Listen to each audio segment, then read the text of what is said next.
Welcome back guys. On today's video we're going to start looking at RidgeMonkey. Most of you out there will be familiar with the standard RidgeMonkey. Been around for quite a while now, very popular amongst fishermen and van life people. Really good bit of equipment. However, one downside, it doesn't work on induction. Until now.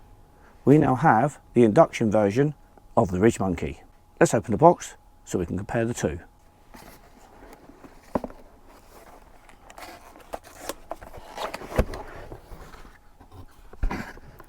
Great little slogan. There we have the RidgeMonkey. Let's just get rid of the box.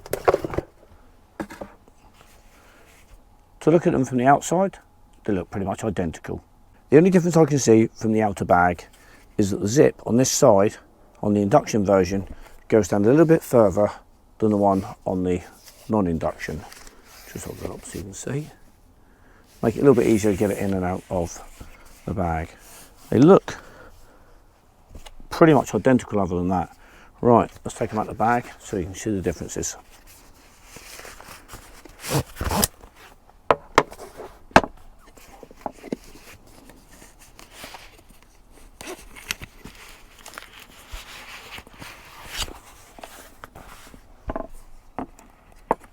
And right away you can see there is now an induction surface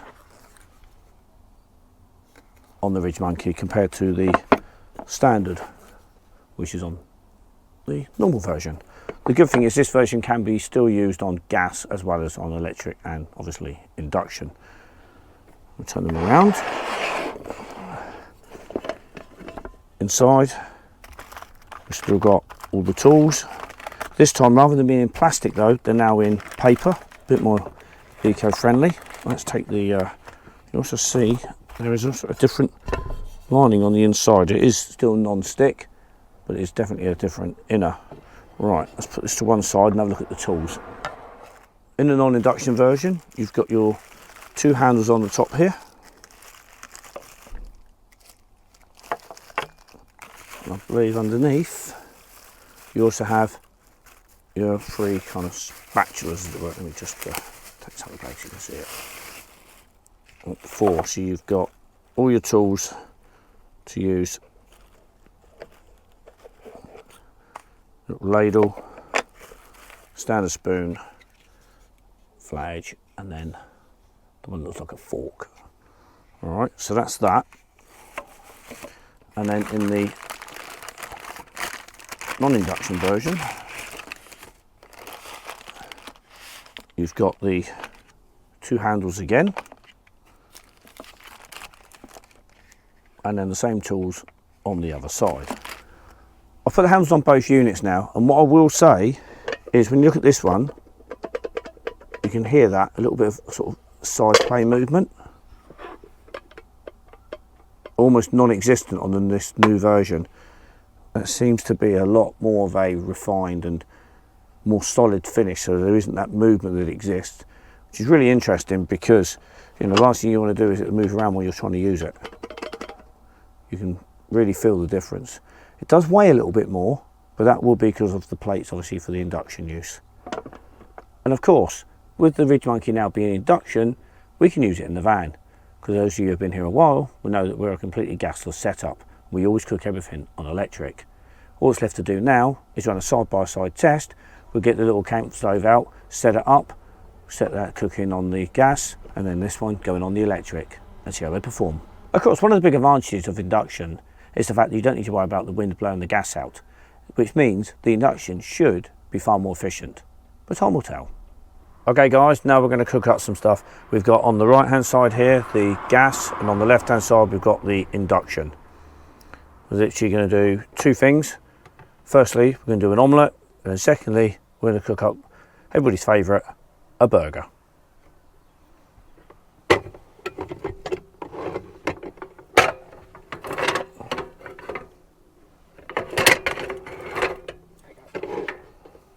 See what's going in. We've got equal amount of ingredients for both. I have pre-prepared all the veg, so I haven't got to stand there and cut it all up. Next one. And that's one. Let the oil just get a little bit warm.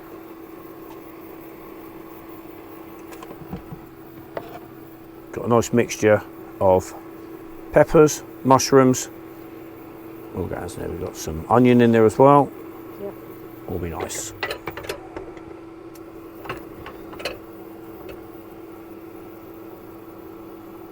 It's taking a little bit longer on the induction. I can really feel the heat coming off the gas at the moment. Yeah, it's starting to get warm now. So we'll go in. Leave that little lot there.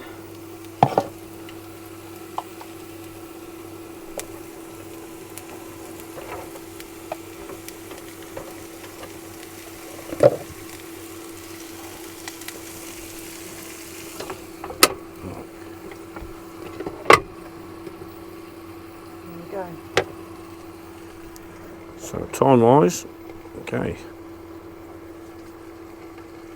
We'll see how long it takes, shall we?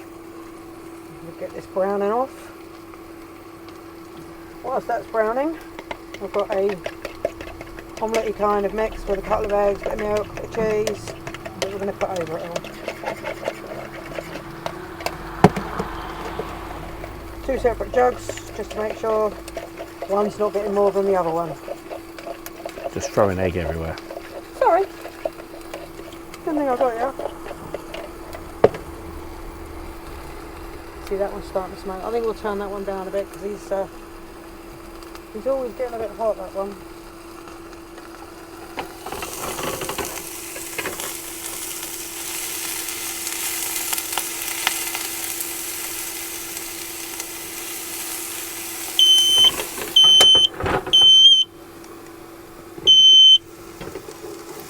There goes the smoke alarm.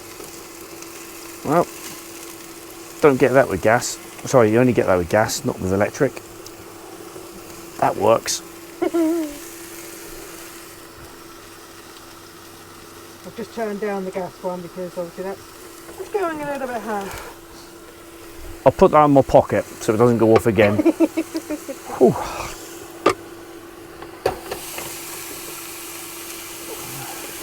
And that's why we're doing that one right out the door. Turn that one down a little bit more.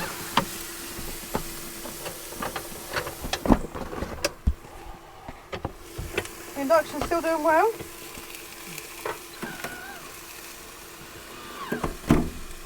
The induction's still on full power.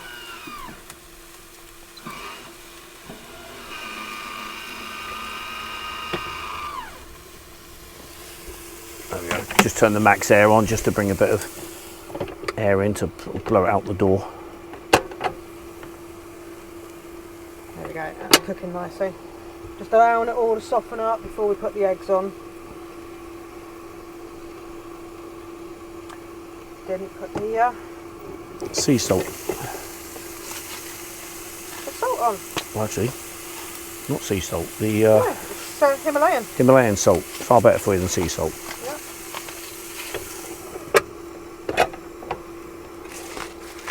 There we go.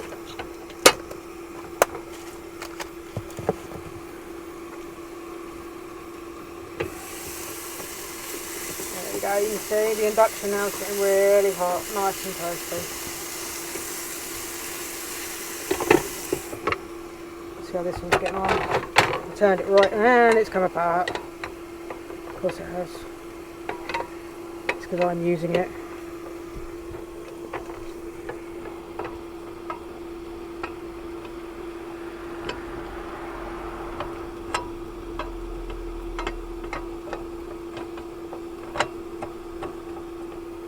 There we go, back together. There we go. A little bit fiddly when it's warm. That one's now done.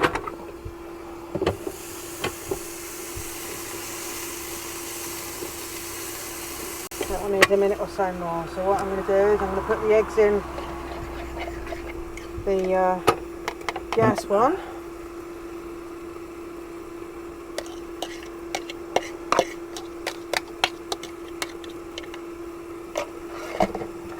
And then we'll turn that up just a touch so the eggs can cook.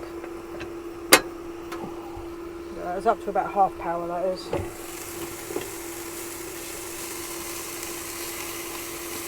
I would say that's probably done as well. So we'll put the eggs in that one.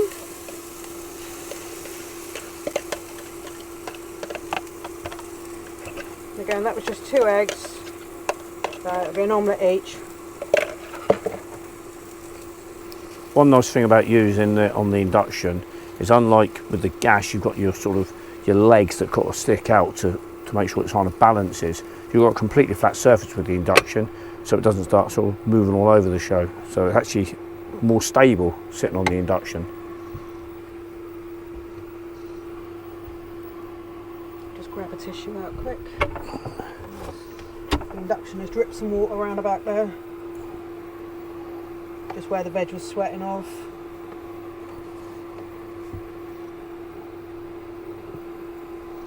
Well, that's fine. It's not unusual for an induction.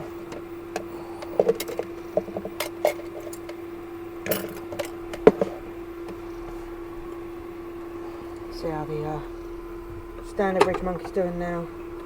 Oh, she's getting there. Is that blown out? Yeah, she's blown out. Let's give her another light, see if it's blown out or if it's gone out. No, that might have blown out. Back to about medium. Yep.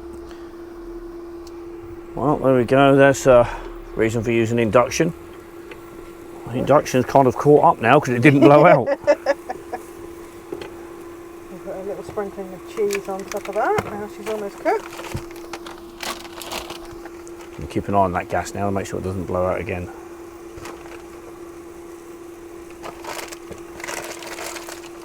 Let's see how that one's doing. No, it's still too liquid.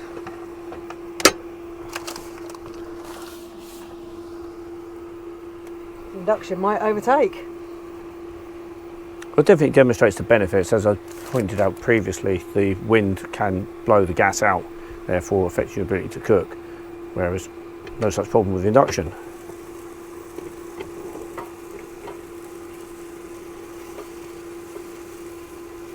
Just needs a little bit more. And where it's a nice non-stick pan, nothing is sticking. It is all able to move.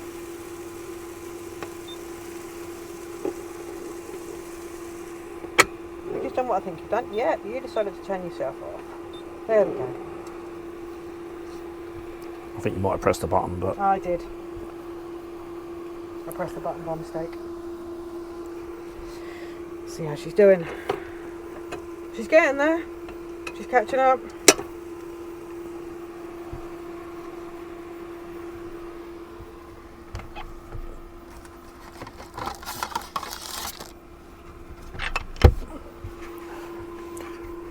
grab a couple of plates ready.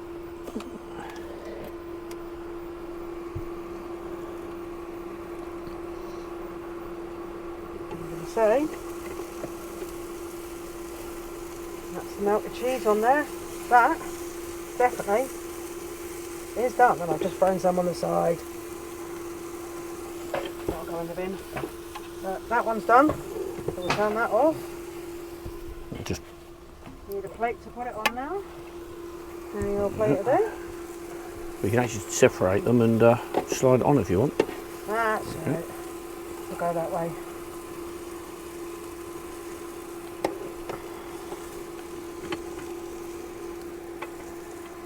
Go on. Scoop it all off.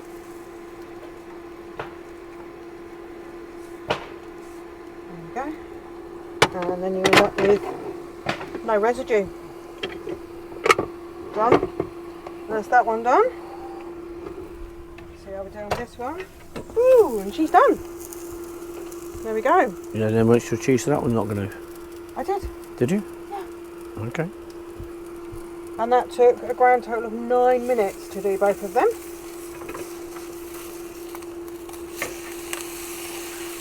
And she's breaking apart. There we go, there's most of that, and we'll get the rest on. There we go. Squeeze fingers. There we go, and again, it's pretty much clean. Not a problem. Done. Apart from the mistake. which I will get rid of now. Put in the bowl.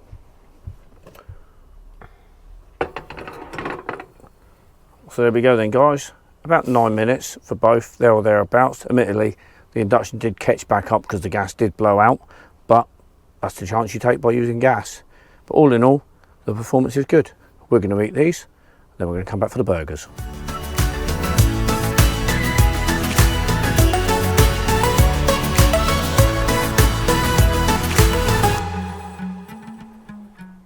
And that's the omelets destroyed. Absolutely lovely. Now to move on to the burgers. We've got 2 quarter-pounder burgers, which we're going to cook up. Again, one on the gas, one on the induction.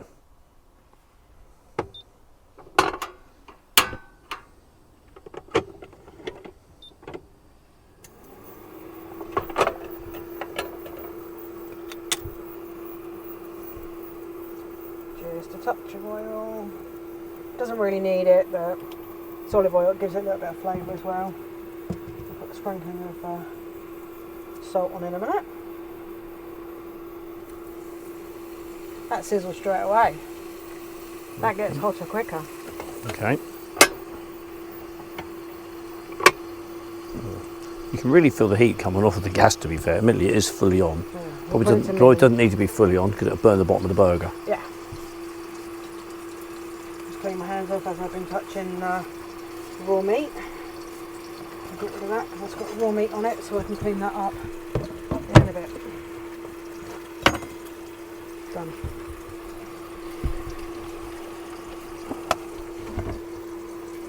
Two minutes past. Definitely hear a sizzle. Yeah, let's see how. See which one starts smoking first, because that's always the sign. Good thing is we just flip them over rather than having to flip the burger over. I don't want to. I want to turn them over. You want to turn the burger over? I want to turn them over because there's a bit of oil in there. Okay, fine. So we're not going to flip them over. We're actually going to flip the burgers, even though you can flip the RidgeMonkeys. You can, I just want to make sure.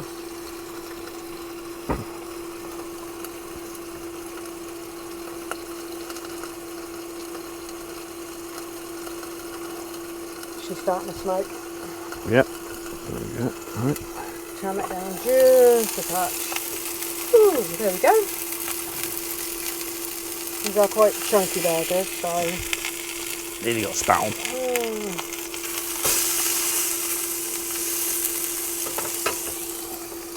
Just turn that down just a touch. So she's on about quarter power now. I'll leave that one a bit longer. Just going to wipe the handle so they're touching the meat again.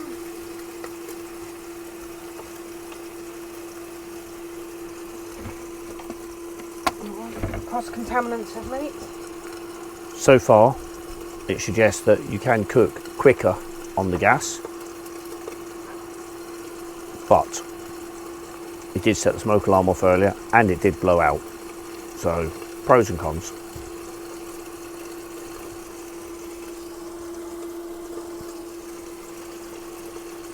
She is smoking again.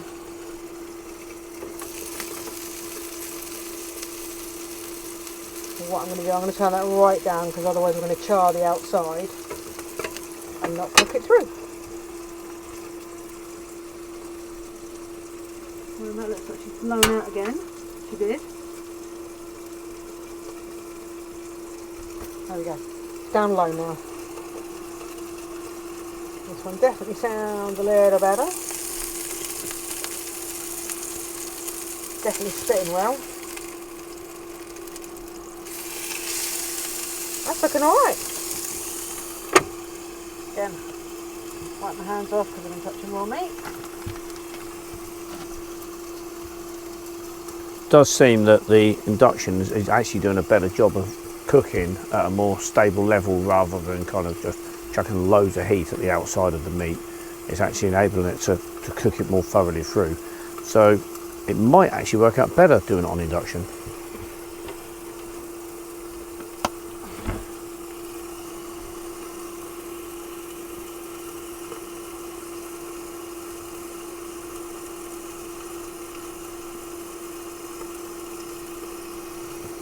The interesting thing is the heat that comes off of the induction is far less than what comes off of the gas. You can feel this radiant of heat.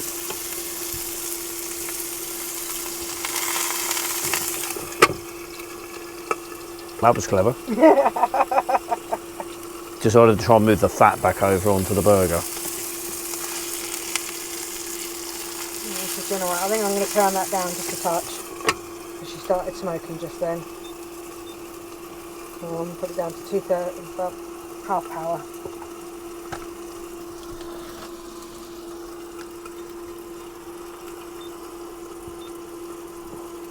Just going to check this one. Open it fully. Bubbling away nicely. It's looking good.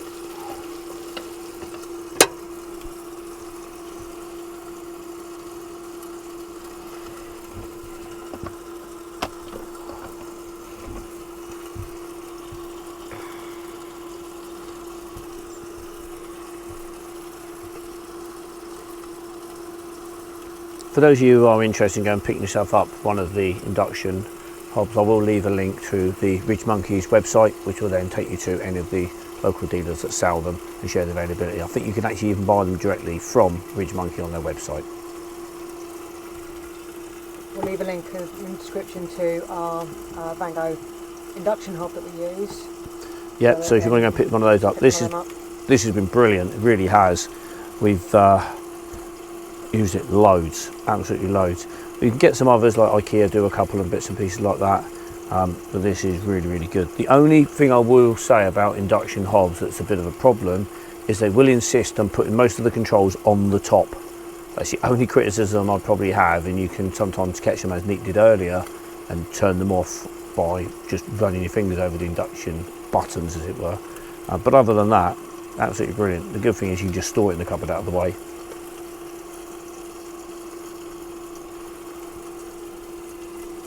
Give that one a quick check. Oh, she's bubbling. Let's check and see if there's any blood coming out. I think she still looks a little bit pink in there, so I'll give her a flip. And get that side going as well. Yeah, there's a bit of blood coming out. There's a little bit of leather there.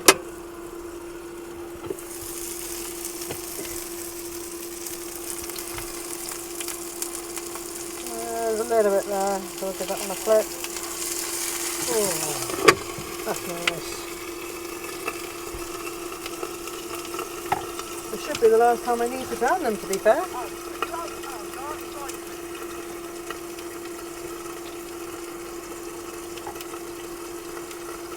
So we're going to need a big clean up afterwards.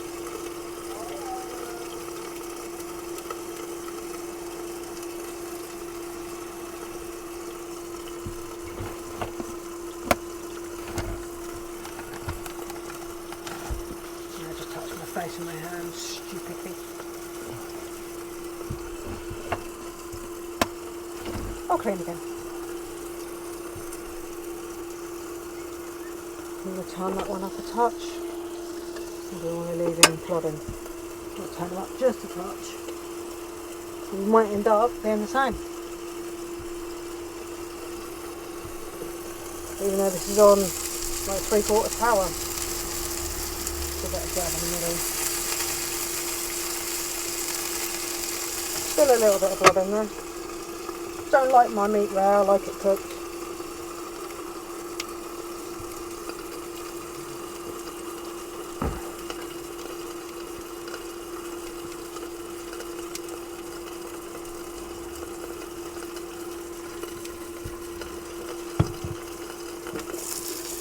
Last little bit.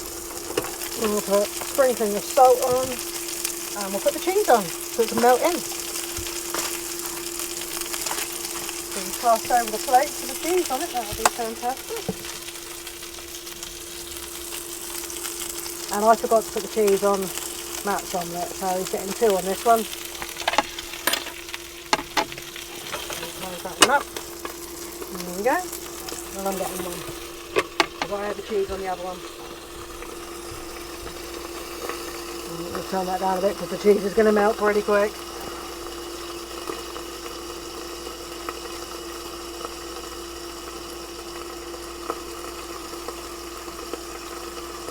it's definitely, yeah, they're both one to touch.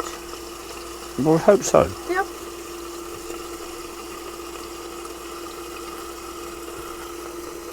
Even though we haven't put the heat on the top side, they are still hot to touch. Just under about 10 minutes to go from raw to being cooked. The meat we got wasn't frozen, it was from the fridge, so obviously it'll take a little bit longer if you were cooking from frozen, but ultimately it's working just as good as the original RidgeMonkey did. In my kind of opinion, really, I think it's actually probably doing a better job, because again, like I said earlier, it's actually cooking through the meat better than the gas, where it seems to just throw a load of heat at it. Smell that cheese has melted. Ooh, that's melted. Just a bit. That's mine. I think we put these in a burger. I think they're done. Well, there we go, they're done. Close them up and then we can turn it all off. That's it. That's off. Right. Okay. Now to transfer these into the buns. Do yours first.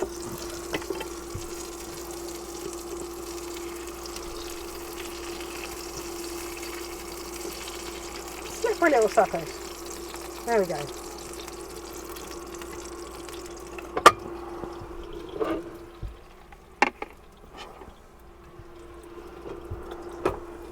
Now the extra cheese. Excuse fingers. You want the extra cheese? Yeah, without the fat. No, it's not going to happen. You get the crunchy bit there. There we go. That's extra fine. crunchy bit. There we go. Done. Okay guys, we're going to tuck into these. I'll speak to you in a bit.